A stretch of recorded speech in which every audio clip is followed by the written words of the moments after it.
With the morning light streaming through the glass doors of the court, we see a black judge in full regalia, his robe flowing gently, his face radiating confidence and determination. Suddenly, he stops at the door when he is met by a white police officer standing guard. The officer appears to be about to ask a question or conduct an inspection. The judge stops, and his expression changes from confidence to mild confusion. Words lead to conversation, and the audience watching this scenario begins to ask questions. Why is the police officer stopping the judge? What kind of test is this? What could this possibly mean? We are glad to have you with us today. We would like to know your thoughts on this case. Where are you watching this video from? What do you think might have happened between the judge and the police officer? How do you feel about situations like this, and what can they mean for society? Please leave your comments below, and we look forward to your thoughts and ideas. The Atlanta courthouse was silent, as it usually is in the morning hours. The silence, broken only by the sound of footsteps and the whistle of a fan, seemed the perfect backdrop for justice to be at work. But this morning did not begin as usual. Mark Johnson, a respected judge, 58, black and an experienced professional who had served in the justice system for more than 30 years, approached the main entrance of the building. His confident stride and straight back testified to many years spent serving the law and justice. As he approached the doors, his attention was drawn to the policeman standing there. He was a young white cop named Jason Brooks. His face, contorted with tension, was an expression of duty and perhaps his own uncertainty. "Good morning, Your Honor," the policeman began, but there was a note of caution in his voice as well as politeness. "Good morning, officer," the judge replied, not expecting any complications. He continued on his way, not expecting to be stopped. "May I ask you to show me your papers?" the policeman said suddenly. The words sounded like a challenge, as if they were out of place and disproportionately harsh for the situation. The judge stopped and looked at the police officer, raising an eyebrow slightly. "Papers? I'm Judge Mark Johnson. I have the right to enter the courthouse. What's going on?" The policeman hesitated a little. "I beg your pardon, Your Honor, but we had instructions to check everyone who entered the building, and I have to do my job." Judge Johnson felt anger boiling inside him as he looked at the situation. He knew that his position and status should have given him immunity, but today, things looked different, and the tension in the air was almost palpable. "Instructions?" the judge asked, clutching the case file tightly. "Since when does the police officer at the entrance determine who has the right to enter the courthouse?" The policeman looked agitated, his hands fiddling nervously with his belt. "I don't know all the details, but we've had orders from higher up. Either way, I need to run an investigation." Mark Johnson felt his irritation rising. He was on the verge of voicing his displeasure when he heard footsteps and saw a senior officer, a man of obvious authority, come around the corner. It was Captain Horn, known for his ability to remain calm in difficult situations. "Captain Horn, are you there?" said the judge, addressing him with a slight feeling of relief. "What's going on, Judge Johnson?" Horn asked, stepping closer and glancing at Officer Brooks. "This officer is asking me for documents to enter the courthouse. I don't understand what this is about," the judge replied. Captain Horn, though calm, also looked worried. "I'll try to get to the bottom of this. Can I ask you to stand aside while we sort things out?" Judge Johnson nodded and took a few steps back, still looking on with displeasure. Inwardly, he couldn't help but think how this situation reminded him of what he had seen in his career, and how difficult it could be to overcome biases and stereotypes. Captain Horn and Officer Brooks conversed privately, but their conversation was not fully audible. Judge Johnson watched them, his anxiety growing. He knew this was no ordinary test, and he had an intuition that there was more to it. Finally, Captain Horn returned to the judge with a look of regret. "Judge Johnson, I apologize for this misunderstanding. We have received orders from higher up to conduct additional security checks, but I realize that this seems like an unnecessary strictness towards you." Judge Johnson looked at Horn, his eyes full of displeasure. "Excuse me, Captain, but I don't think this is a simple misunderstanding. I saw how hesitant and nervous this officer was when I presented my credentials. He wasn't just doing his job. He was acting with a certain wariness that seems familiar to me." Captain Horn waved this off and replied, "I understand your concerns, but believe me, we will try to look into this and make things clear. However, I must ask you to wait a little longer." As Judge Johnson waited, his thoughts sharpened. He recalled instances in his career where he had encountered bias, but none so obvious and direct. This morning was a reminder of how difficult it can be to combat systemic bias and racism. As he waited, the judge noticed other staffers and lawyers beginning to trickle into the courthouse. One of them, Jonathan Smith, a white lawyer who had always been sensitive to racial justice issues, approached the judge. "Marcus, are you okay?" Jonathan asked, noticing the tension on the judge's face. "No, Jonathan. Something weird is going on here." Officer Brooks stopped me at the door and demanded to see my papers, as if my credentials as a judge meant nothing. Jonathan frowned. "This isn't the first time I've heard of such cases. Some of my colleagues have reported similar incidents, but they've never experienced it firsthand. It happens that bias permeates every corner of the system." Captain Horn approached the judge again. "Sorry for the delay. We have checked your documents and can confirm your identity and authority. You may proceed into the building." But Judge Johnson was already determined. "Captain, I thank you for your assistance, but I want you to know that I find this situation not only unpleasant, but potentially dangerous. If this kind of behavior is being observed toward me, what about other, less protected people?" Captain Horn sighed, understanding the depth of the questions the judge was raising. "I understand your concerns. I will try to find out who gave this order and why. Thank you for your patience." Judge Johnson walked slowly into the courthouse, but his inner state was far from calm. He knew the problem was not limited to this incident. It was a reminder that racism and bias could manifest themselves even in areas where they should be excluded.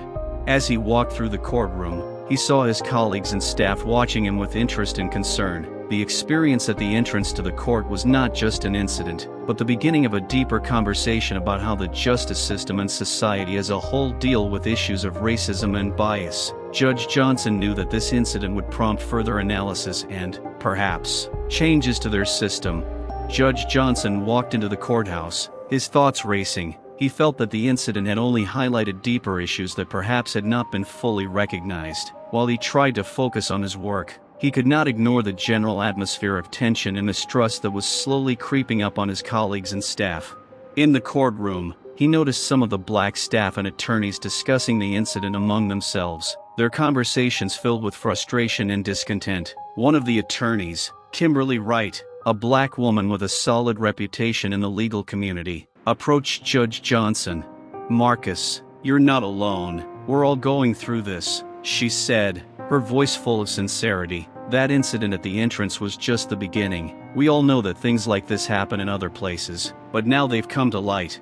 Judge Johnson nodded. "Kimberly, I feel like this is more than just a random incident. We know racial bias is not gone, but when it manifests itself so blatantly, it is alarming. How could this happen here, in our courthouse?"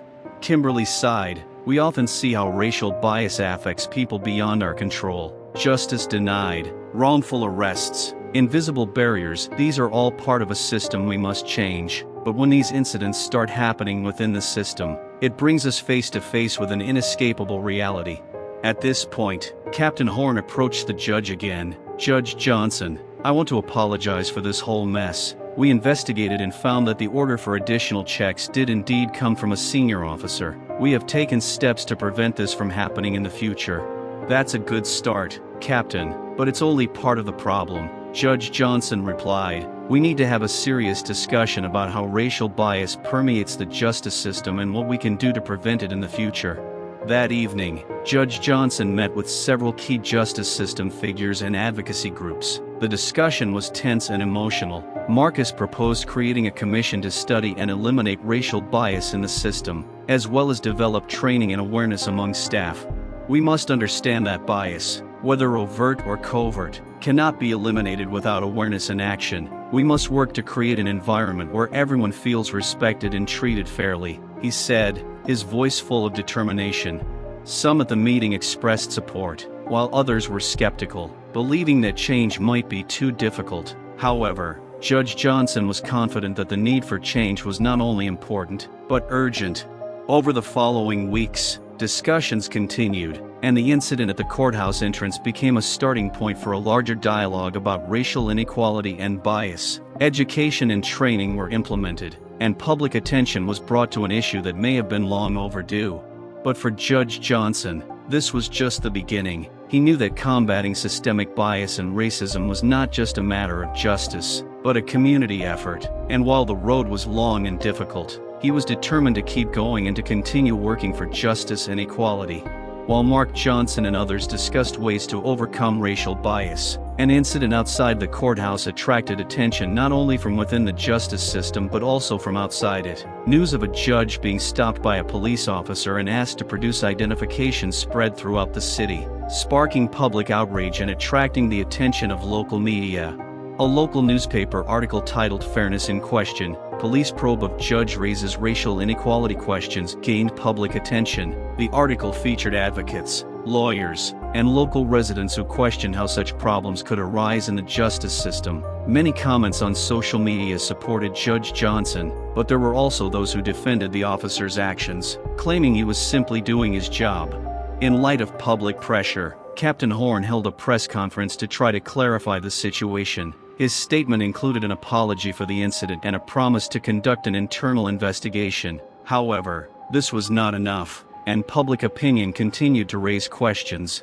Mark Johnson, while pleased that a dialogue about racial bias had begun, knew that the problems would not be solved with press conferences and statements alone. He decided that he needed to meet with Officer Jason Brooks to understand what might have caused his behavior. Meeting with him was not easy, but Mark was able to arrange a private meeting. When Judge Johnson and Officer Brooks met, the atmosphere was tense. Jason sat at the table, his face troubled. Judge Johnson sat across from him, keeping his cool. "Officer Brooks," the judge began, "I want to understand what happened that day. Why did you decide to stop me and demand to see my identification?" Brooks, fiddling with his hands, replied, "Judge Johnson, I didn't mean to inconvenience you. I was instructed to screen everyone entering the building, and frankly, I wasn't sure what to do. I was under pressure, and that made me more wary." "Under duress?" the judge asked, his voice full of doubt. "Under duress of what? What was the real motive for these instructions?" Brooks sighed, his voice shaking. "I don't know all the details. I was just following the orders I was given. Sometimes it can seem biased, but I really didn't mean to seem disrespectful." Mark Johnson looked at Brooks and sensed that there were deeper issues behind this incident. "Officer, I want you to know that your actions reflected systemic issues that we must address. This isn't just a matter of us following directions. This is a matter of how our actions impact others and how we can change the system so that it serves everyone fairly." Brooks nodded, his eyes full of understanding. "I understand. I'm sorry I found myself in this situation. I'm willing to work on understanding my actions and making things better." Meanwhile, in the public space and in the media, the debate continued. Protests and rallies organized by human rights groups began to gain momentum. People demanded reform and transparency in police actions. Human rights organizations called for programs that would educate police officers, judges, and the public about racial bias and justice. Judge Johnson, despite personal challenges, continued to work on his mission. He initiated a series of public lectures and seminars on racial inequality and bias, collaborating with civil rights organizations and social scientists. In his speeches, he emphasized the need for deep systemic change and the need to address the roots of racial bias. Jason Brooks, moved by the criticism and his own realization, began attending racial awareness and bias training offered by local advocacy groups. He also volunteered to help organize events and discussions on racial equality. The trial was long and complicated, and many questions remained open, but Judge Johnson continued to press forward, determined to ensure that the changes initiated by this incident would lead to a fairer and more equal justice system. After the incident outside the court, the situation around Jason Brooks began to unfold in unexpected and dark directions. Despite his initial apologies and declarations of a desire to improve, his behavior continued to raise questions. In the weeks that followed, local media began reporting other incidents involving Brooks. Investigations revealed that the officer had been involved in several incidents involving racial bias and aggression. It became clear that the incident with Judge Johnson was just one manifestation of a deeper problem. Mark Johnson, despite his efforts to push for reform, could not ignore the mounting evidence of Brooks's racial abuse. His decision to meet Brooks again became necessary to understand the situation. This time, the meeting was held in the police department office. Brooks sat at his desk, his face tense and defensive. Judge Johnson had come to clarify what was going on and what steps could be taken to prevent further incidents of racism.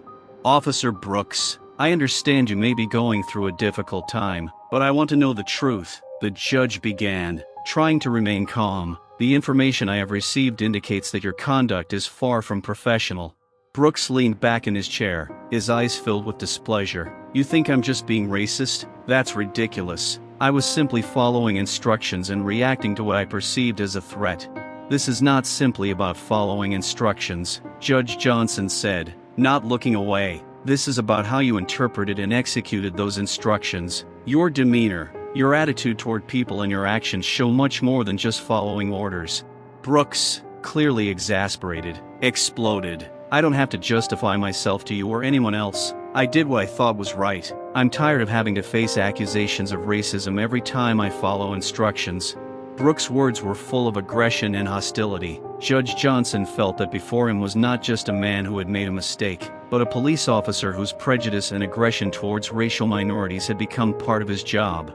Amid this debate, controversy erupted when a local journalist who specializes in racial justice issues published an investigation that cited evidence of Brooks's repeated use of force against black people without probable cause. The article also suggested that his actions were not isolated incidents, but part of a larger pattern of racial violence.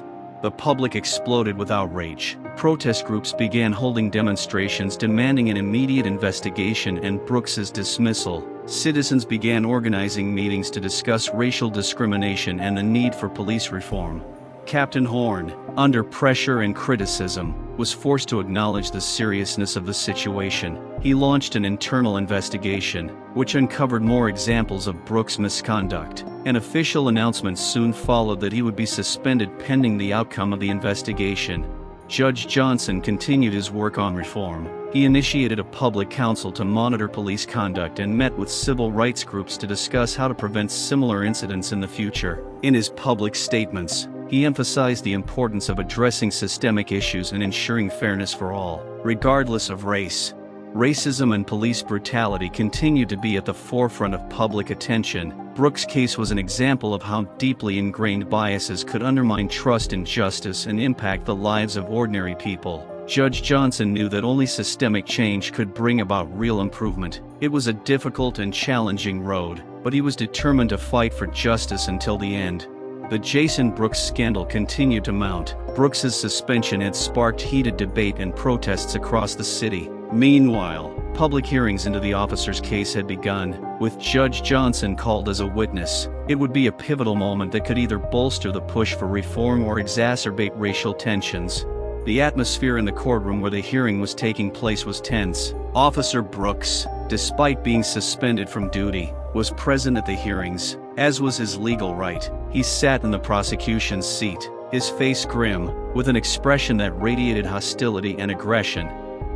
Judge Johnson was called to the stand, and his testimony became key to the trial. He described the incident outside the court and his experience with the police officer. The judge's words were calm, but there was deep pain and anger behind them. When I was stopped, I felt like it was an act of bias. My authority and status were ignored, and that feeling was just one of many instances of systemic racism I have encountered throughout my career, the judge said, his voice firm but heavy. There were boos and cheers from the audience of local residents and human rights activists in the courtroom, but there were also those who thought Brooks' actions were justified, and their comments added fuel to the fire. Brooks, sitting in the prosecution's box, reacted to the judge's testimony with open contempt. "Do you hear what this man is saying? He's trying to make me out to be a racist because I was just following directions. The system is pushing us, and now I'm supposed to be a victim of that system?" His words challenged the court process, and his aggressive response widened the gap between the parties. Brooks continued to display hostility and disdain throughout the proceedings, which only added fuel to the public outcry. In response to the escalating situation, Judge Johnson decided to hold a series of public meetings and roundtables to discuss racial bias in policing and the justice system as a whole. He wanted to create a platform for open dialogue and figure out how to improve the situation. At one such event, attended by government officials, community activists, and local residents, Judge Johnson spoke at length about his personal story and how systemic racism impacts his work and life. He emphasized that Brooks was not an isolated case, but a symptom of a much deeper problem. This is not a problem limited to just one police officer, he said. We have to look at it as part of a larger system of bias and injustice that permeates many aspects of our society. It takes all of us taking action to change that. During the discussions, a new wave of protests and actions began, demanding fundamental changes in police practices and increased control over the actions of law enforcement agencies. These actions attracted attention at the national level, and local authorities were forced to take measures to improve the situation. Captain Horn, under pressure from the public and local authorities, agreed to an audit of police practices and the creation of new standards for dealing with citizens. He also proposed training for all officers aimed at combating bias and racism. But the conflict did not subside. Brooks, with his aggressive stance and aversion to change, continued to put pressure on the court and the public. He created new scandals, undermining confidence in the reform process and strengthening of control. Eventually, Judge Johnson, realizing that Brooks and the entire situation would not be resolved through legal action alone, began to push for a permanent police monitoring body that would include community representatives, advocates, and experts. This body was intended to be an independent and effective way to monitor police actions and ensure justice for all citizens. But the conflict between Justices Johnson and Brooks continued to escalate, and it became clear that more effort and time would be needed to finally resolve these issues. Public opinion remained divided, and only efforts to reform the system and combat racism could bring about the long-awaited change. Over time, the tension between Judge Johnson and Officer Brooks began to mount, becoming more than just a personal conflict. The escalation of racial tension began to affect all areas of public life, causing deep divisions and even violence. Following a series of protests and public discussions in which Judge Johnson insistently demanded changes in the justice system, Brooks began to actively promote his version of events. He began appearing on local radio stations and in interviews, claiming that Judge Johnson was trying to use the incident to advance his personal and ideological agenda. Brooks began to portray himself as a victim of a system that was allegedly trying to paint him as a racist.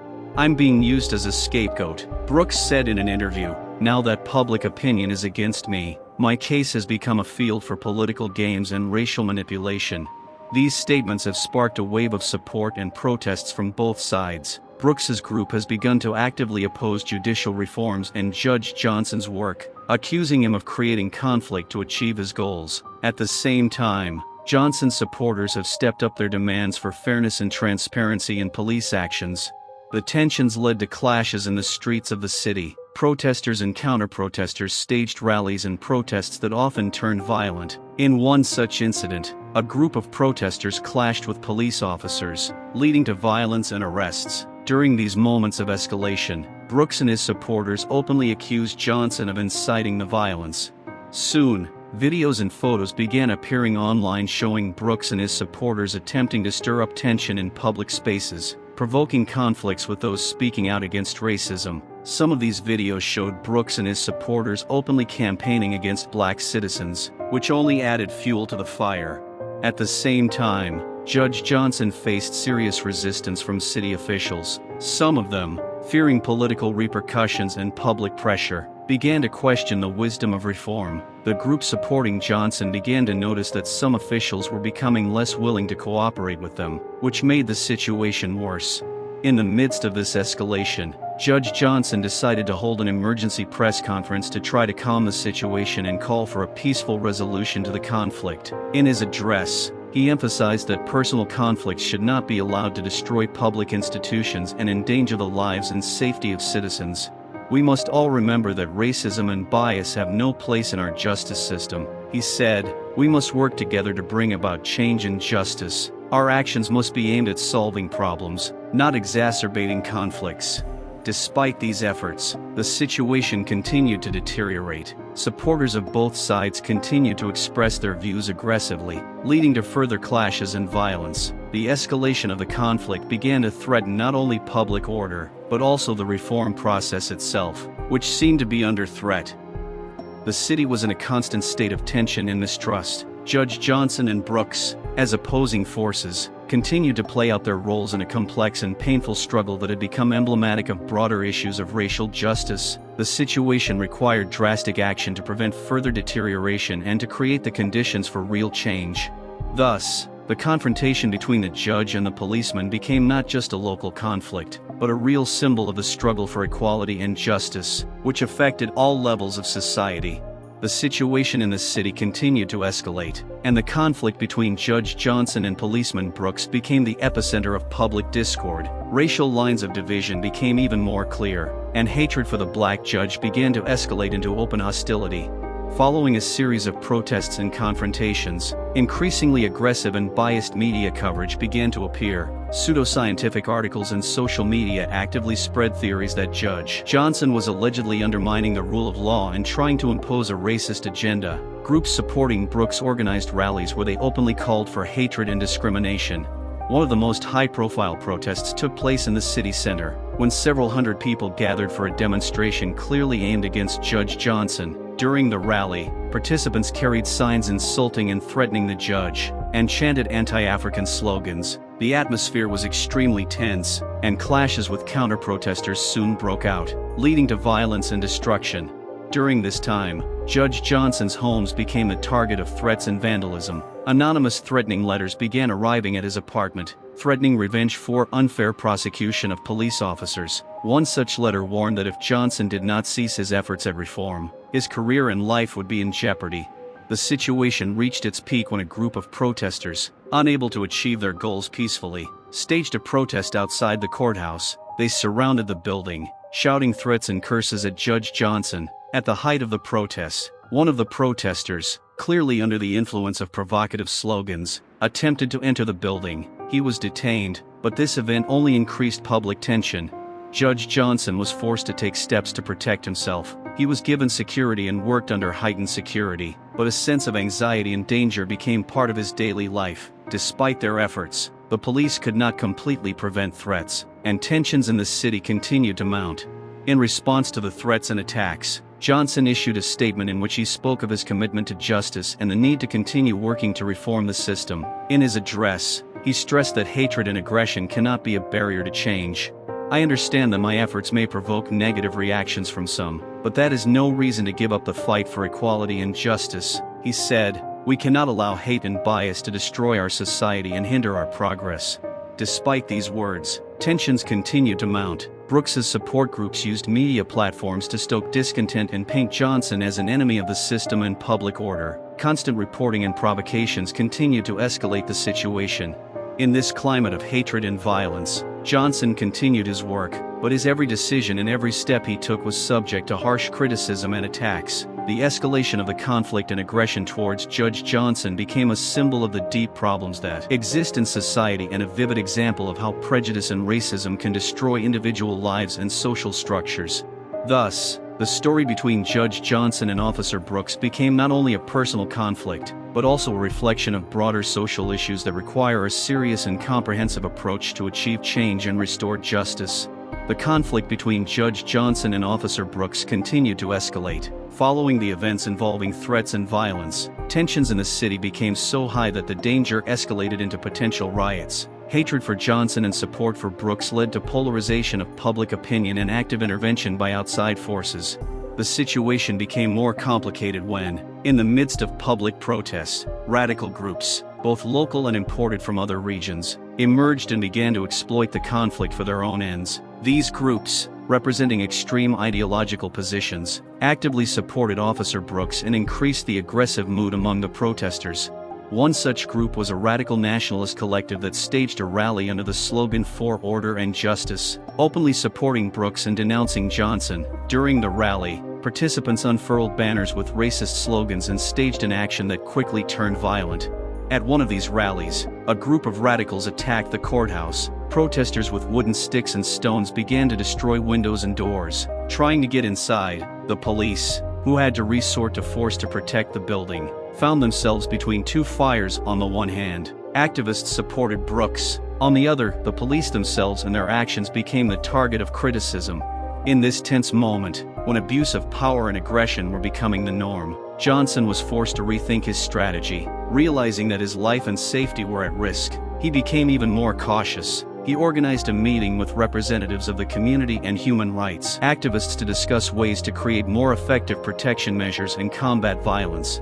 We must find ways to engage in constructive dialogue and problem solving rather than continue this cycle of hatred and violence, Johnson said at one meeting. Our actions must be guided by a desire for justice, not destruction. Meanwhile, Brooks continued to canvass his supporters, emphasizing that the actions of Judge Johnson and the protesters were part of a plan to destroy law and order. He aggressively spread messages that stoked anger and discontent, portraying Johnson as a threat to real justice. In the wake of these events, more protests erupted in the city, with clashes between Brooks supporters and Johnson defenders. One of the most tragic incidents occurred when a group of Brooks protesters attacked a business owned by a black businessman. The store was looted and the owner was injured, further exacerbating racial tensions.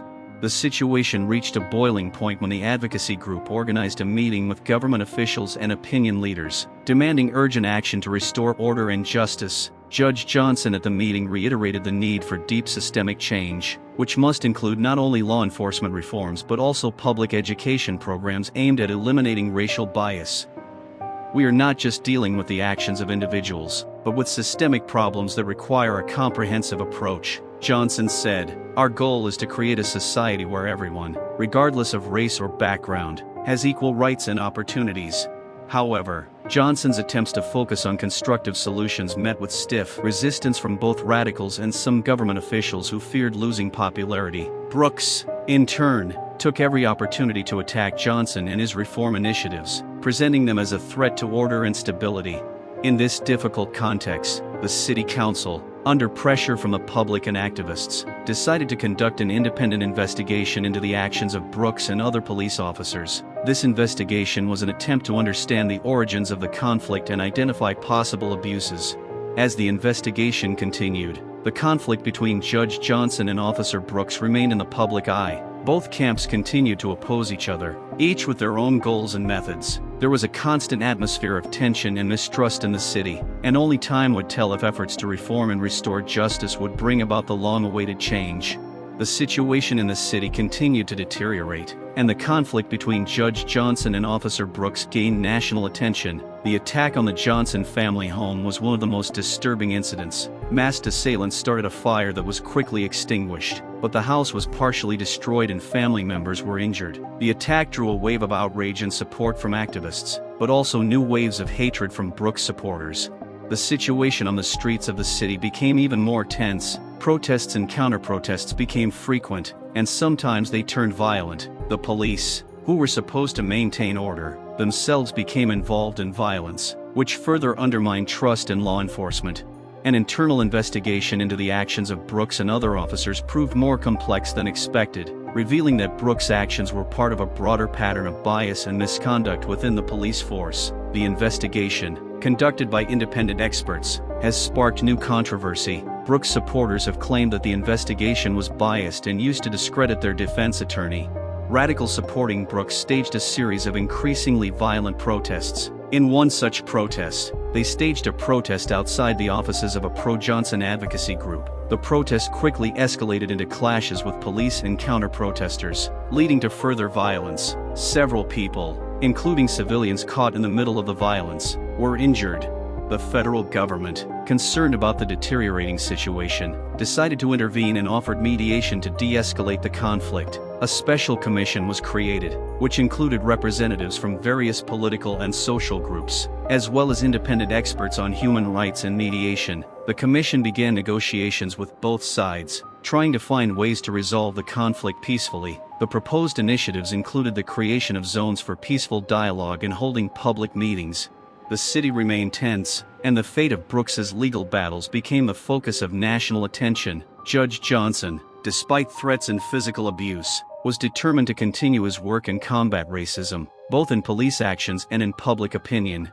Johnson decided to use his position to actively promote initiatives to eliminate racism and bias in the justice system. He organized a series of educational programs and public lectures aimed at educating the public about racial bias and the need for reform. These events attracted a large number of participants, including schoolchildren, students, and representatives of community organizations. During one of these lectures, Judge Johnson emphasized the importance of understanding and recognizing existing racial biases. He spoke about how biases can influence decisions in the justice system and the importance of combating them at all levels. We must understand that racism and bias are not just embedded in the actions of individuals, but in the system as a whole. Johnson said, "Our society must recognize this problem and work to address it, or we will never achieve true equality and justice." Johnson also launched reforms to the judiciary to improve transparency and accountability. He proposed setting up an independent committee to review police actions and court decisions to ensure all cases were handled fairly. These measures were aimed at restoring trust in the justice system and preventing instances of bias. In response to these initiatives, Brooks and his supporters continued to actively resist, portraying Johnson's efforts as an attempt to disrupt order and undermine police rights. They spread the message that Johnson was allegedly using his authority to advance personal interests and undermine the rule of law. This led to new waves of aggression and violence. One day, on the day of the public debate on the reforms, a group of radicals protested outside the courthouse, attracting the attention of local media. They shouted insults at Johnson and carried placards with racist slogans. Against the backdrop of these actions, Johnson was again forced to address the public, calling for dialogue and a peaceful resolution to the conflict. "Our actions must be to build, not to destroy," Johnson said. "We must work together to overcome prejudice and create a society where everyone has equal opportunity." Against this backdrop, Johnson continued his efforts to combat racism despite constant threats and physical violence. He stepped up his outreach to local communities, creating task forces that focused on racial justice and social equality. These groups included representatives of different races and ethnicities and worked to create action plans to improve community life and overcome racial bias. Johnson also asked the federal government for support in the form of additional funding for educational programs and community initiatives aimed at combating racism. His requests were partially satisfied, which allowed for the implementation of a number of new projects aimed at educating and supporting victims of racial discrimination. Gradually, Johnson's efforts began to bear fruit. Education and awareness among the population began to grow, and new programs began to promote positive change. However, the conflict with Brooks remained at the forefront, and the fight for justice and equality remained a complex and multifaceted task. Johnson understood that reform and change are a long and difficult process that requires constant work and effort from all members of society. His work did not go unnoticed. Gradually, new activists and organizations began to respond to his efforts, supporting his initiatives and helping to combat bias. But even so, the Brooks standoff continued to have a significant impact on public sentiment and political discourse, and only time will tell how successful the effort will be in addressing the deep and complex issues of racial inequality.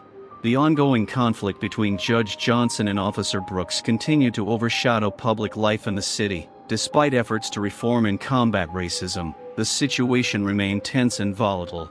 One evening, as protests and counter-protests raged across the city, Johnson received a new threat. Law enforcement sources had learned that a group of radicals was planning to stage an action to seize the courthouse and disrupt the functioning of the judicial system. These radicals, inspired by Brooks and his supporters, intended to take the judge hostage and use it as leverage against city officials. When Johnson learned of the plans, he immediately contacted local law enforcement for additional protection and measures to prevent violence. However, the police, already overwhelmed by the ongoing protests and actions, were unable to provide sufficient security. Johnson decided to take measures within his power to prevent a catastrophe. Along with a few trusted aides and colleagues, he called an emergency meeting to discuss plans for action in the event of an attack. They decided to beef up the building's security and organize protection for court staff and civilians. Meanwhile, a group of radicals supporting Brooks began their offensive. They gathered hundreds of people and marched toward the courthouse, breaking through barricades and starting the destruction. The protesters chanted slogans and waved banners with racist symbols, demonstrating extreme aggression. When the group of radicals reached the courthouse, their actions began to escalate into open violence. Windows were broken, doors were forced open, and several protesters tried to force their way in. The security guards were unable to cope with the influx and were forced to retreat. Johnson and his aides found themselves in a dangerous situation, but they managed to organize the evacuation of court staff and some civilians in the building. The judge himself remained on the scene to try to negotiate with the radicals and prevent further violence. At this time, federal forces arrived in the city to assist local police. The situation became even more tense when clashes between radicals and federal forces escalated into open fighting. This resulted in mass arrests and beatings, which only added chaos to an already tense situation. Throughout all this, Johnson was at the center of events, trying to maintain calm and find ways to negotiate. He tried to appeal to radical leaders, calling on them to stop the violence and return to dialogue. In his address, he emphasized that only a constructive approach can lead to real change. "We are all tired of violence and destruction," Johnson said. "Let's find a way to solve our problems peacefully. We must work together to create a society where everyone is equal and fairly valued." Despite his efforts, the radicals remained determined and showed no willingness to compromise. By nightfall, the situation began to spiral out of control, and a curfew was imposed in the city to prevent further violence. The next day, with federal forces in control, Johnson and his team were able to assess the impact of the night's events. The courthouse had been severely damaged, several people had been injured, and many in the city were in shock. Johnson felt that his efforts to promote reform and combat racism had become even more important at this critical moment. Recognizing that rebuilding trust and pushing for change would require even more effort, Johnson issued a renewed call for unity and cooperation, and proposed a new program to support those affected and rebuild devastated areas. "We must remember that change is only possible when we work together," Johnson said. "Our goal is to build a society in which everyone, no matter their background, has equal opportunity and security."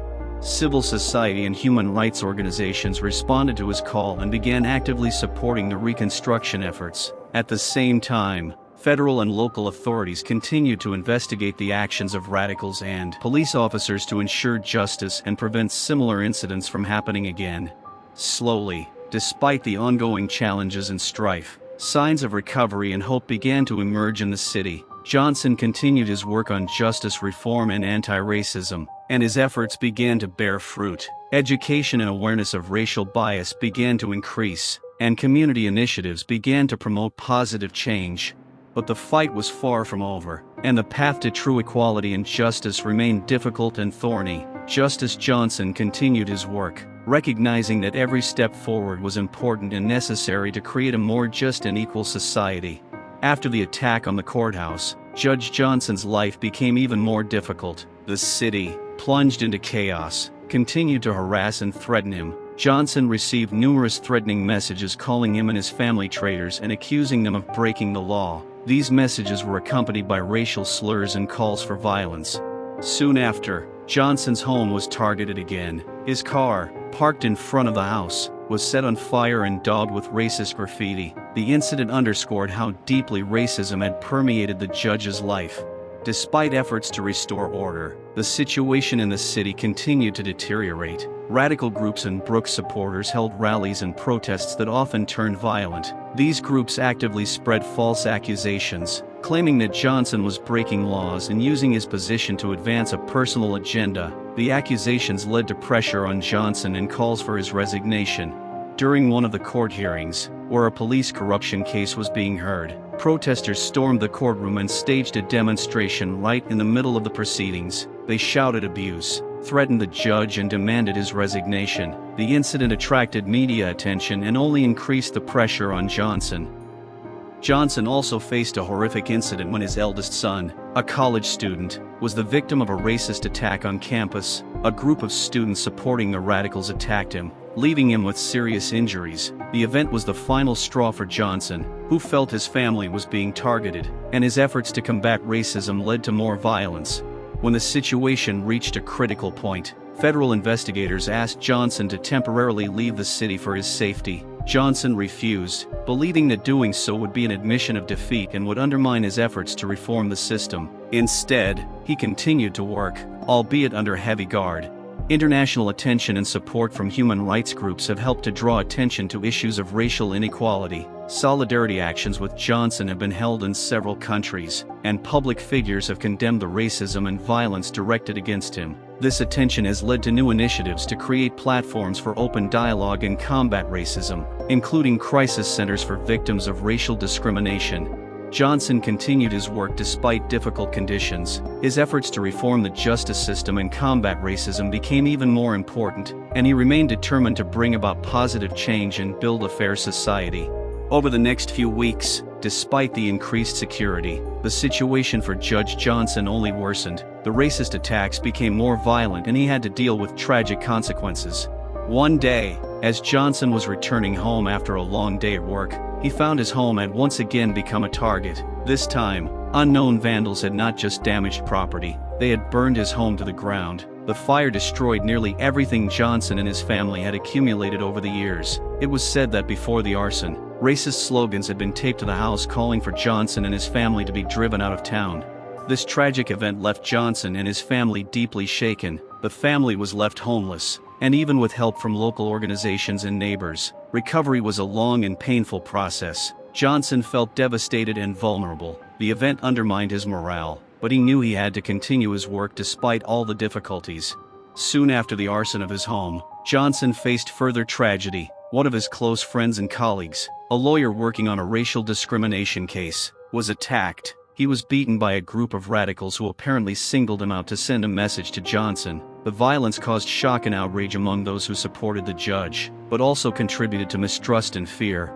Despite the growing tension, Johnson continued his efforts to combat racism. He organized meetings with community groups, seeking constructive dialogue and solutions, but his work became increasingly dangerous. One evening, as he was returning from such a meeting, his car was surrounded by a group of violent protesters. They tore off his clothes, beat him, and left him on the street, believing it was punishment for his efforts. The attack left Johnson with physical and psychological scars that required a long recovery. Despite all this horror, Johnson continued to fight. His resolve was shaken but not broken. He said that every attack and violence directed at him only strengthened his belief in the need for change and reform. He often said that the suffering and pain he and his family had endured were part of a wider fight for justice. Johnson knew his efforts and sacrifices could not be in vain. Every day he saw racism and prejudice permeate the very fabric of society, and his work became not only a personal struggle but also a symbol of the broader struggle for equality. But each new attack and act of violence only underscored the tragic reality he faced. Eventually, despite his determination, Johnson began to feel his personal sacrifices growing ever greater. His family, his co-workers, and even his own health were under constant stress. He continued to work, but every step forward was overshadowed by tragic events that would devastate his life and highlight the depth of racial inequality.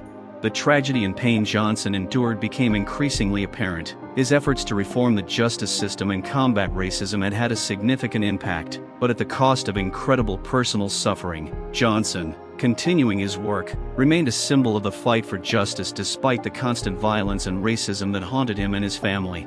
Johnson continued his work despite mounting difficulties. His efforts attracted attention not only at the national level but also beyond. But behind the attention was a personal sacrifice that became increasingly tragic. One day, when Johnson went to court to hear a new discrimination case, he faced another brutal attack. On his way to court, his car was blocked by a group of radicals who, in a display of complete lack of humanity, beat him within an inch of his life. The attack, which was part of an orchestrated campaign against him, left the judge in critical condition in hospital. His life was in danger, and medics were fighting to keep him stable. The attack shocked the community and sparked further protests, but it also left the community even more divided. Johnson supporters and civil rights groups staged protests and rallies in support of the judge, expressing their outrage and demanding justice. They called for an investigation into the violence and drew attention to systemic problems of racism. Meanwhile, as Johnson recovered in hospital, the public and political pressures only increased. He became a symbol of the fight against racism, but also the target of the ire of those who wanted to preserve the status quo. Propagandists and radicals used his condition as evidence that his actions and reforms had led to violence. They continued to spread false accusations and hostile messages, which only made matters worse. When Johnson was finally able to leave the hospital, he found that his life would never be the same. he continued to face threats and violence. His rebuilt home, which he had been able to partially restore with the help of charities, was again targeted by vandals. Unknown assailants set fire to his home again, leaving behind devastation and creating further hardship for the family.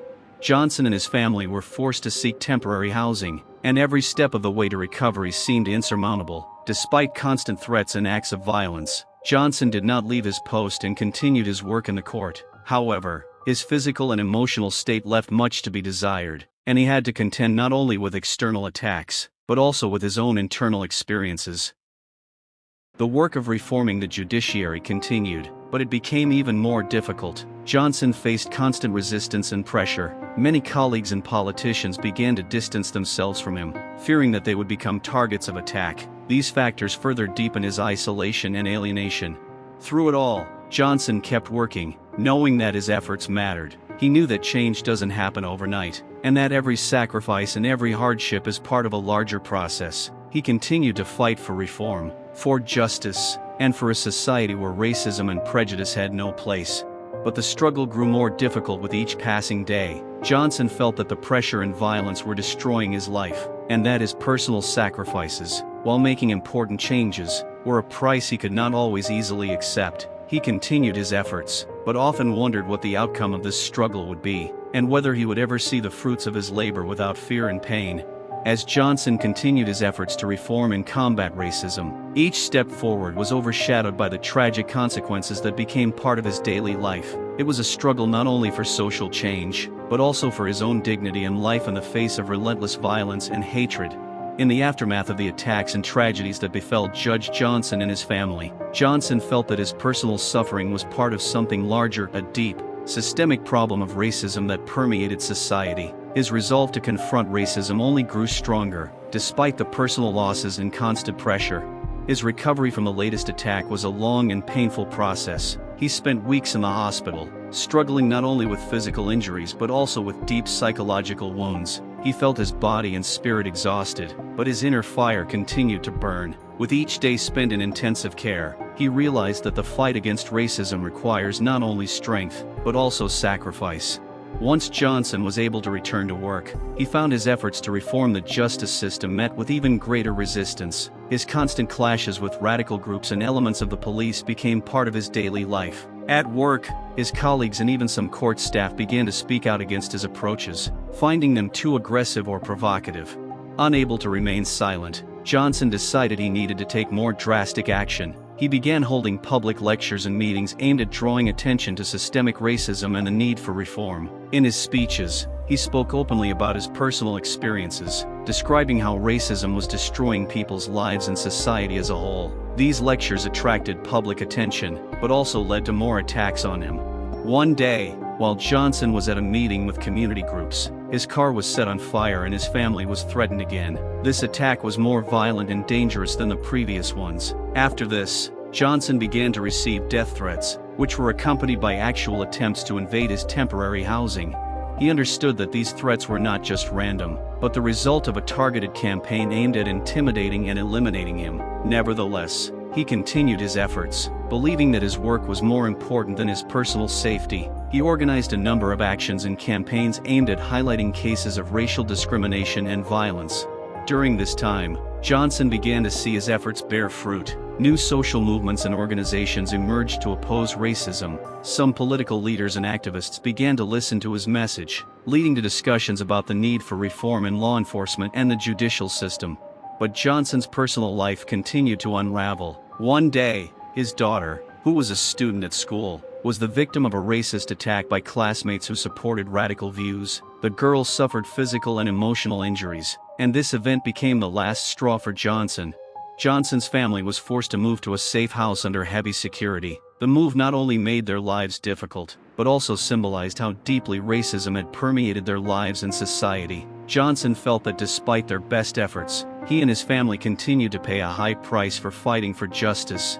At the same time, Johnson faced mounting physical and emotional exhaustion. His job was incredibly demanding, and each new attack and tragedy only added to his stress. He was forced to seek psychological help to cope with the constant pressure and fear. Regardless of all this, Johnson continued his work. He believed that every effort, every word, Every action brought society closer to the necessary changes. His story, filled with suffering and struggle, became a symbol of the endless struggle for equality and justice. In his lectures and public statements, he stressed that real change requires sacrifice, and that only through open dialogue and decisive action can deep-rooted racism be combated. Johnson became a symbol of steadfastness and courage as he continued to fight for a society in which racism would have no place. Despite the incredible hardships Judge Johnson endured, his determination to continue the fight against racism only grew stronger. Every day was a challenge, and every action was marred by personal suffering and public resistance. Johnson continued to use his platform to bring attention to issues of racism despite constant threats and attacks. One of the most tragic moments of his struggle was the attack on his youngest son, who, like his sister, was the victim of racist attacks. The boy was beaten by a group of teenagers who supported radical ideologies. He suffered severe injuries that required long-term treatment. The event deeply affected Johnson, and he felt that the attacks on his family were part of a deliberate campaign against him and his work. The Johnson family, already struggling, found themselves under even more pressure. They continued to move from one temporary home to another, trying to find some sense of safety. Their lives became a constant cycle of stress and threats, and it took a serious toll on their mental and physical health. Without giving up on his efforts, Johnson continued to organize public actions and protests. He began to use every opportunity to convey to people the importance of fighting racism. He worked to create coalitions with other activists, lawyers, and human rights defenders to join forces and create a powerful movement against discrimination and violence. In his public appearances and interviews, Johnson described his personal trials and pains, focusing on how racism was destroying lives. His words resonated with many, but also provoked anger in those who preferred to remain in their comfort zone and were unwilling to change. This polarization only intensified his anguish and added fuel to the fire of those who sought to slow or stop his efforts. Johnson faced a new type of attack. Social media and propaganda campaigns began actively spreading false information about him. They portrayed him as a traitor and lawbreaker, using false accusations to discredit his work and destroy his reputation. These attacks poisoned public opinion and led to new threats and hostility. In response to these attacks, Johnson and his supporters began to launch counter-campaigns aimed at exposing the lies and providing objective information about his work and goals. However, this only increased tensions and contributed to further conflicts. At some point, Johnson began to notice that his health was deteriorating. Constant stress, lack of sleep, and the physical and emotional strain were starting to take their toll. Doctors warned him that if he did not take care of his health, the consequences could be serious. Despite this warning, Johnson continued his work, believing that every minute he spent fighting counted. Soon another tragedy occurred in Johnson's life. His wife, who had been his support all this time, could not stand the constant stress and worries and died of a heart attack. This loss was immeasurable pain for Johnson, and he felt that not only his family, but also himself, were losing the last thread that connected them to normal life. Now that Johnson was alone, his fight became even more difficult. He continued his work, drawing on his inner strength and the support of some close friends and colleagues. His efforts increasingly focused on building strong structures and systems that could help others affected by racism. He also focused on supporting youth and educational initiatives aimed at educating and combating bias. Johnson became a symbol of determination and endless courage. His personal suffering and sacrifice became part of a larger fight for justice, and his story inspired many to continue the fight for equality. Despite constant hardship, he continued to fight for a society in which racism would have no place, knowing that every sacrifice he made brought society closer to the long-awaited change. Each day his work became more difficult, but Johnson kept moving forward, believing that his efforts would eventually lead to a brighter future.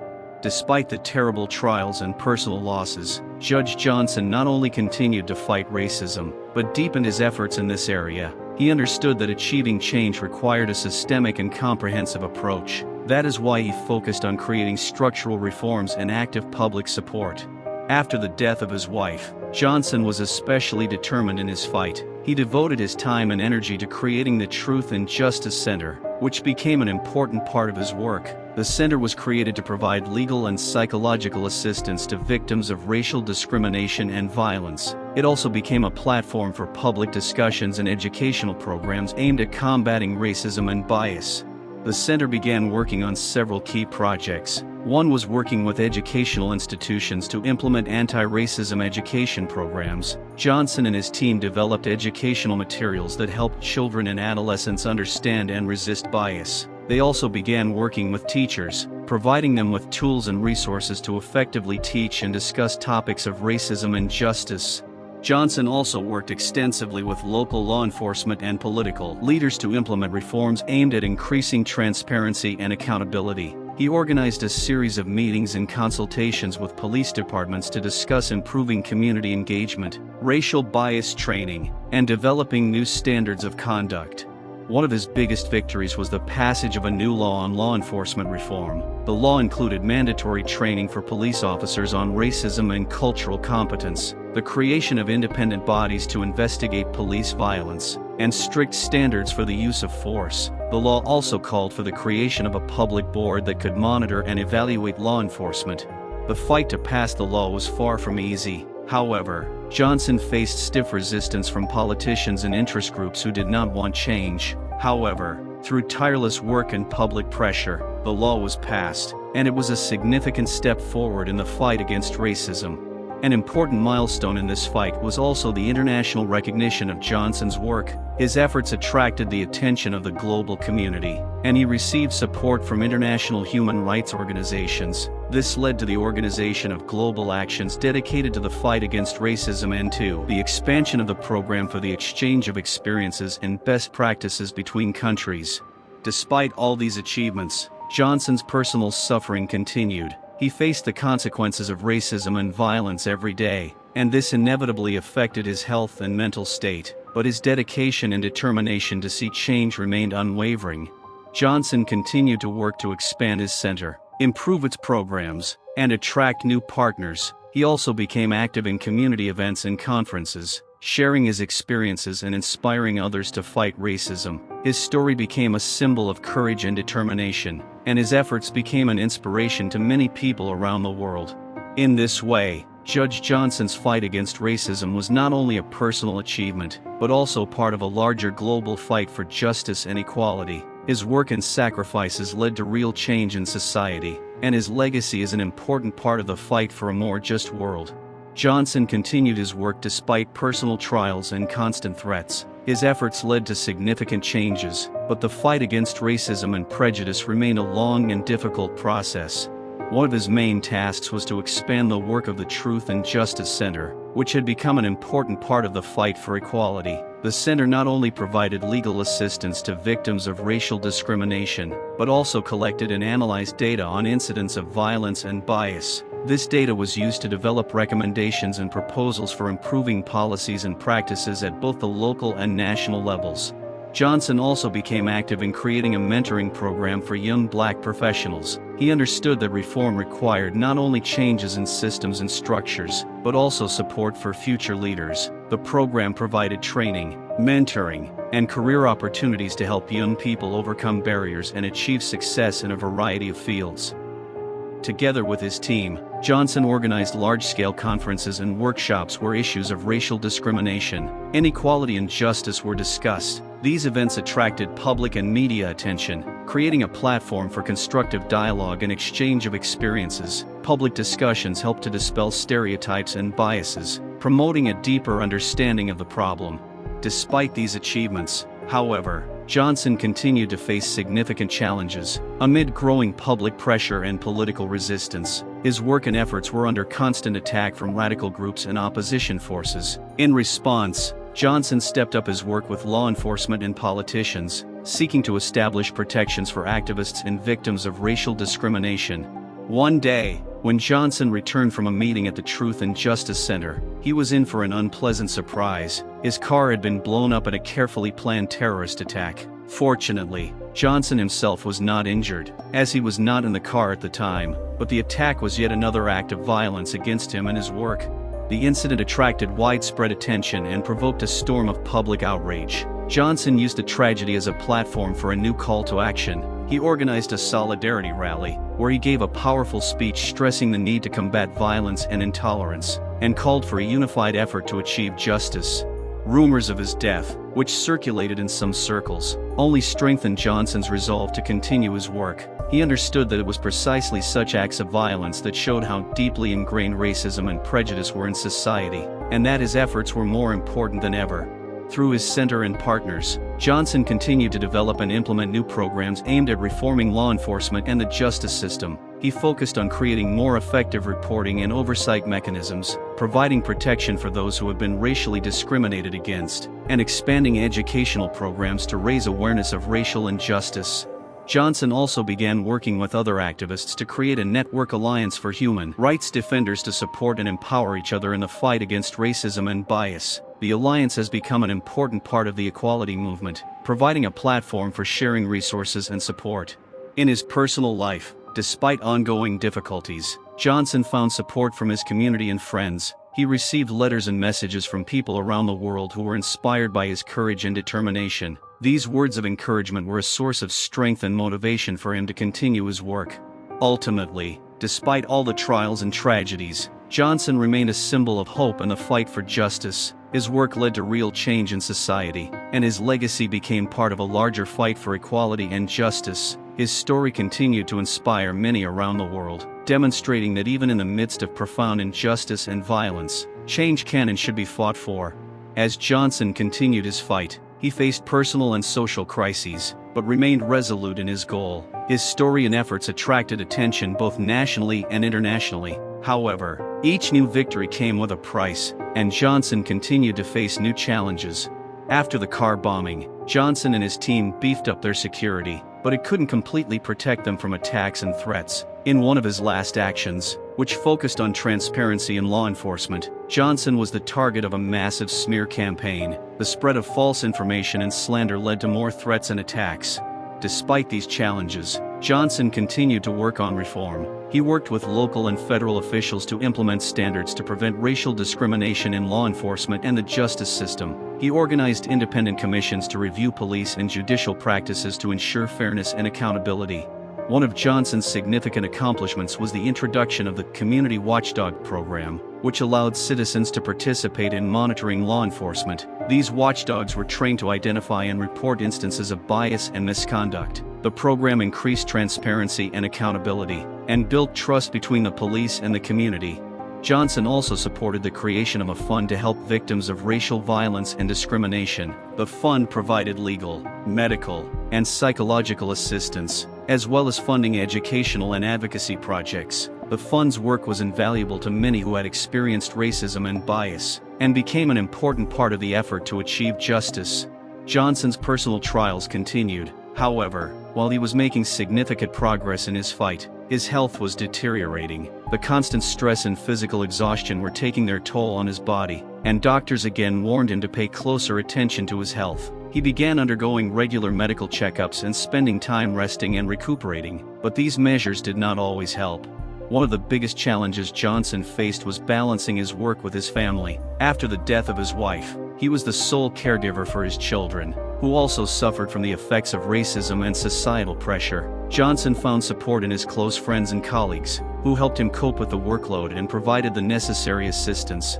A major milestone in Johnson's fight was the launch of a national campaign to educate about racism and its consequences. He initiated a series of documentaries and publications that detailed the real stories of victims of racism and discrimination. These materials received recognition and generated a wide public response, helping to further advance his ideas and efforts.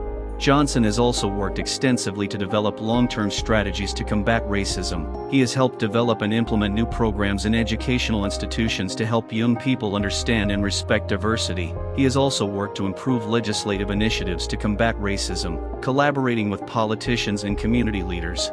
Through his years of work, Johnson has become a recognized leader in the fight for racial justice. His work has led to significant changes in society, improving conditions for many people and ensuring a more just and equitable society. His legacy has become an example of how personal sacrifice and determination can lead to real change and improve the lives of others.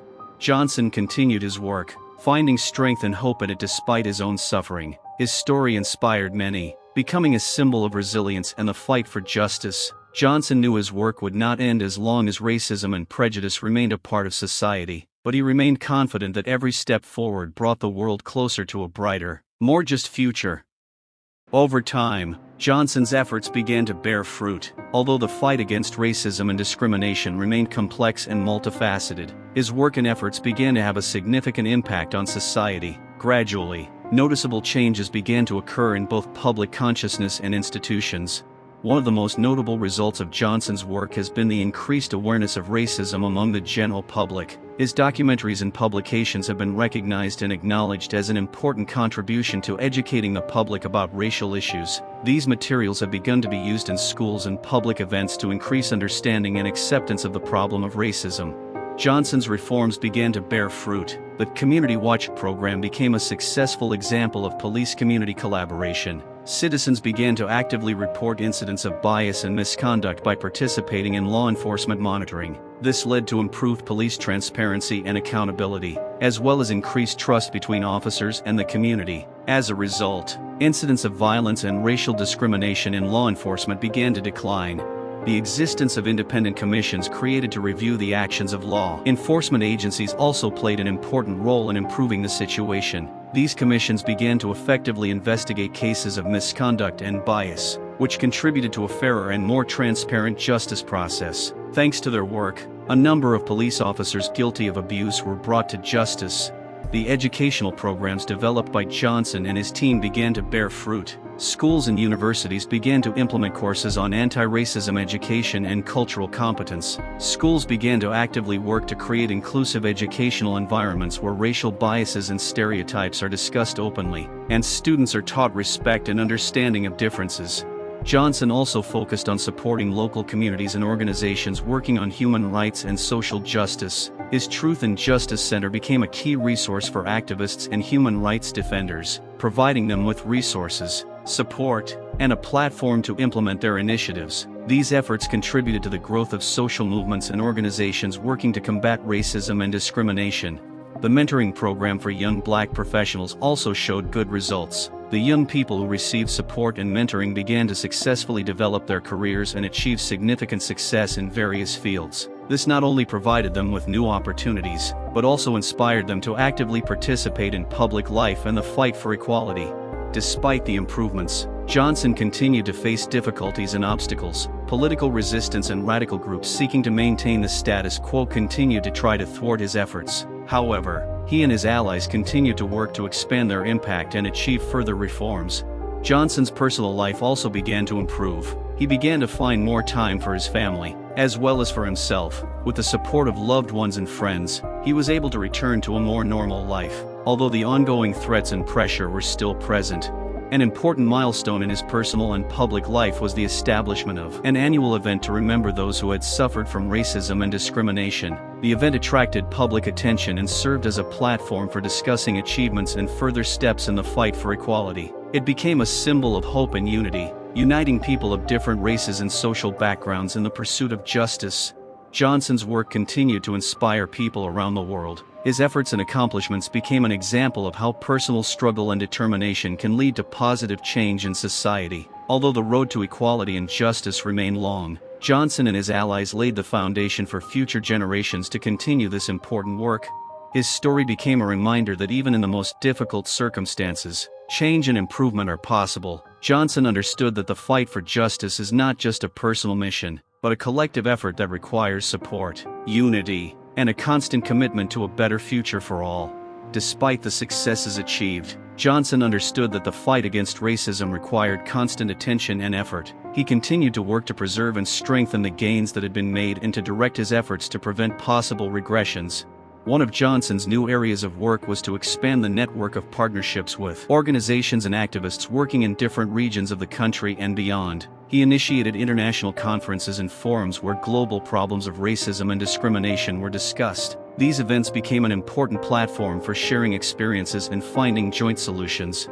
An important part of his work was collaborating with local and federal governments to develop new initiatives to improve the social and economic status of groups affected by racial discrimination. Johnson and his team worked to create programs to improve access to quality education, healthcare, and employment for communities that have historically faced discrimination. The Truth and Justice Center also continued to play an important role in advocacy initiatives. It expanded its services to include prevention and early intervention programs aimed at preventing incidents of racial discrimination and violence. The center's specialists conducted trainings and workshops for organizations and community groups, helping them develop strategies and measures to combat bias. One of the significant achievements was the introduction of the Human Rights for All program, which provided legal assistance and support to people who had experienced violations of their rights. This program became an important resource for protecting the rights of victims of discrimination and providing them with the necessary assistance in legal proceedings.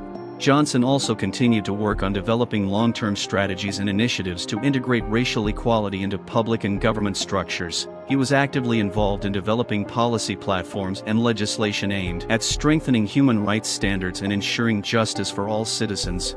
One of the most important achievements was the creation of the National Human Rights Platform, which united the efforts of human rights defenders, activists, and politicians. This platform focused on the development and implementation of programs aimed at improving the legal and social environment that promotes equality and justice. Johnson's work began to bear fruit at the level of public consciousness. A gradual shift in public attitudes took place, and racism began to be perceived as a serious problem that required immediate attention. Educational programs and community initiatives began to promote a greater understanding and acceptance of differences.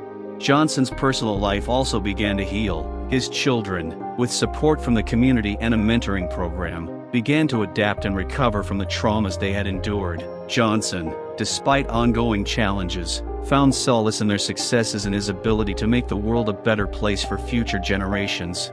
One of the key moments in his personal life was the restoration of relationships with colleagues and friends. Important connections to him, severed as a result of pressure and conflict, began to be restored. These relationships became a source of support and inspiration for Johnson, helping him cope with personal and social difficulties.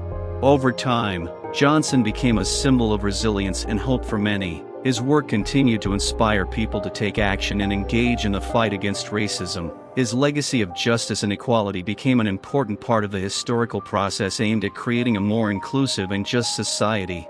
Johnson knew that the road to full equality was still a long way off, but his efforts were an important part of a larger fight for human rights and justice. His story left an indelible mark on people and on public life, and his example served as a reminder that every step toward justice matters.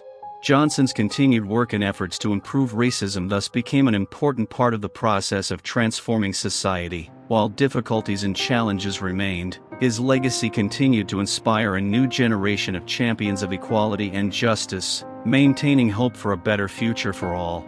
Johnson's work continued to have a significant impact on society. Over time, his efforts began to lead to systemic changes that helped improve racism and bias.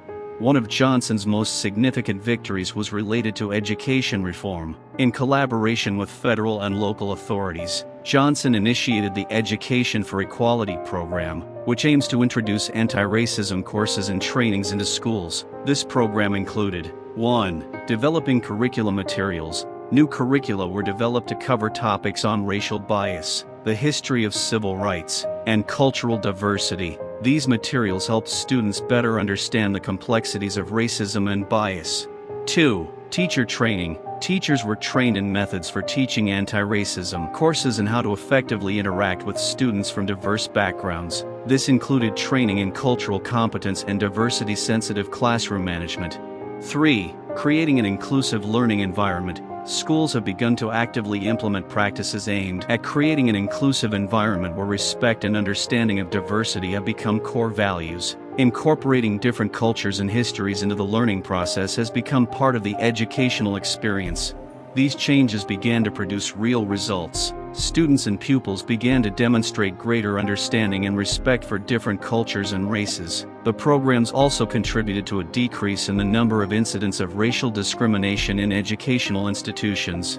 Johnson continued to work to improve the political and legal environment. He played a key role in the creation of the Federal Anti-Discrimination Agency, which focused on coordinating efforts to ensure equality and fairness in various areas of life. The agency became an important tool for monitoring and combating discrimination at the national level. Another important step was the development of programs to support and expand legal aid for victims of racial discrimination. Johnson initiated the creation of a national network of legal advice centers, which provided free legal aid and support to people who had faced racial discrimination. This network helped many people overcome legal difficulties and receive a fair hearing for their cases. Johnson also became a vocal advocate for labor reform. His efforts resulted in new standards and guidelines for employers to prevent racial discrimination in the workplace. Implementation of these standards included employee training, anti-corruption measures, and mechanisms to address discrimination complaints. Public perceptions of racism and discrimination began to change. Johnson worked actively to create and promote media campaigns that called on the public to take action against racism and prejudice. These campaigns raised awareness of the issues of racism and encouraged people to actively engage in the fight for equality. One of Johnson's most significant achievements was the introduction of the Social Equality Program. This program provided financial support and resources to local communities working on social projects aimed at improving living conditions and combating discrimination. The program helped create jobs, develop infrastructure, and provide access to educational and health services. The situation with racism began to improve and changes were visible. There was a shift in public consciousness towards a more inclusive and equal approach. A greater acceptance of anti-racist values and practices became part of public discourse. But Johnson knew that the fight for justice and equality was never over. He continued to work hard to maintain and build on the gains made, and to find new ways to combat bias and discrimination. He continued to strengthen partnerships with human rights organizations and activists to support their initiatives and develop new programs. Johnson also actively participated in international forums where he shared his experience and received support for his initiatives. Johnson's work has become an example of how personal determination and perseverance can lead to significant changes in society. His efforts to improve racism and discrimination have helped create a more inclusive and fair society, where equality is not just an ideal, but a reality for many. Johnson continued to be an active leader and a symbol of hope, inspiring a new generation of champions for human rights and equality. His legacy of justice and respect continued to serve as an inspiration and motivation for all who strive to make the world a better place. As time went on, Johnson's efforts began to truly transform society. Education for equity became a driving force for educational reform. Schools and universities across the country integrated anti-racism and inclusion courses into their curricula. These courses became mandatory, and educators began actively using the new methods and resources developed by Johnson and his team. Schools implemented exchange and collaboration programs, allowing students from different regions and cultures to interact. This contributed to a deepening of mutual understanding and respect among young people, helping to eliminate stereotypes and biases. The federal anti-discrimination agency Johnson helped create became a powerful tool for monitoring and enforcing human rights. The agency launched a program of citizens' commissions, which worked closely with local communities to identify and address discrimination. New laws were introduced to strengthen protections for victims of racial discrimination, and legal processes became more transparent, with greater attention to cases of racial bias. Labor reforms began to yield results. Based on new standards and guidelines, companies and organizations began to implement equality and inclusion policies. Programs to improve skills and career development for representatives of various racial and ethnic groups helped reduce economic inequality and improve opportunities for all workers. The creation of the Business Equality Fund contributed to the financing of startups and small businesses owned by minorities, which helped create jobs and develop the economy in communities facing discrimination. Media campaigns and cultural projects initiated by Johnson continued to draw attention to issues of racism and bias. New films, books, and art actively explored themes of racial identity and the struggle for rights, facilitating deeper understanding and discussion of these issues. Cultural events such as festivals and exhibitions organized with Johnson's support promoted diversity and inclusion, providing a platform for the representation of different cultures and traditions. On the international stage, Johnson continued to create platforms for sharing and cooperation between countries. The international forums and conferences he organized helped strengthen global efforts to combat racism and discrimination. The creation of the Global Network for Human Rights brought together human rights defenders, activists and organizations from around the world, working on global projects to ensure equality and justice, using the best practices and achievements gained as a result of Johnson's work. Johnson's personal life also improved. His children successfully completed their educations and began building careers and active participation in public life. Johnson found solace in their successes and saw them become part of a new generation that would continue his legacy. His work and efforts have been the subject of numerous studies and publications, and his story has become an example of how determination and perseverance can lead to significant change. Johnson continued his work, maintaining and building on the results achieved.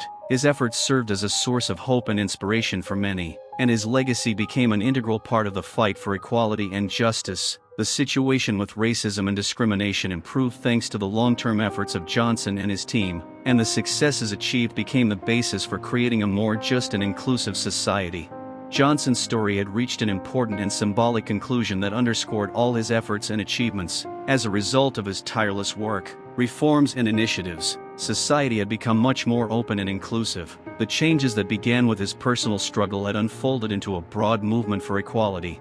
On an autumn day, as the leaves began to turn golden and red, Johnson decided to hold a ceremony to mark the anniversary of the opening of the National Equality and Reconciliation Memorial. The memorial was built in the center of the nation's capital to recognize the history of racial discrimination and those who fought for justice. The dedication was attended by high-ranking officials, civil rights advocates, activists, and citizens who were inspired by Johnson's work.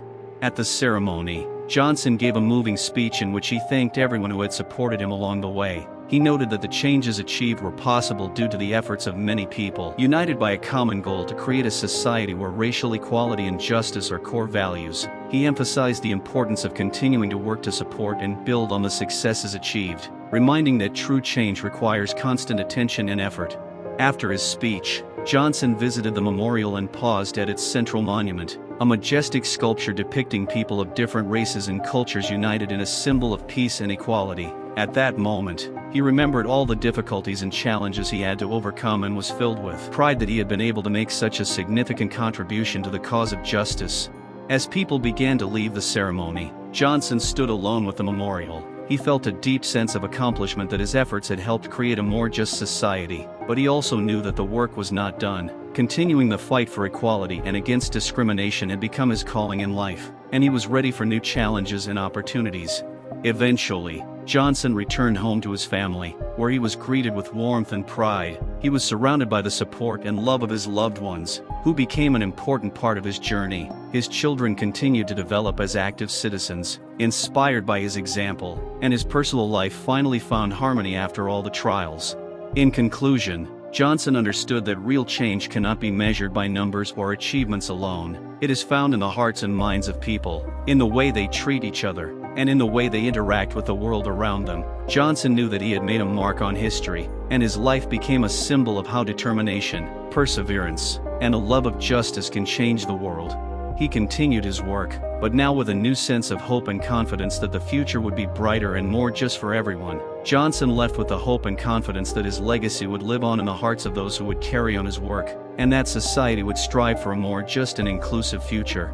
If you enjoyed this story and want to share your thoughts, please leave a comment below with your thoughts on Johnson's fight against racism. What would you do if you were him? What steps would you take to combat discrimination and promote equality? We'd love to hear your thoughts and opinions. Don't forget to subscribe to our channel to stay up to date with new inspiring stories and discussions of important topics. Thank you for your attention and support.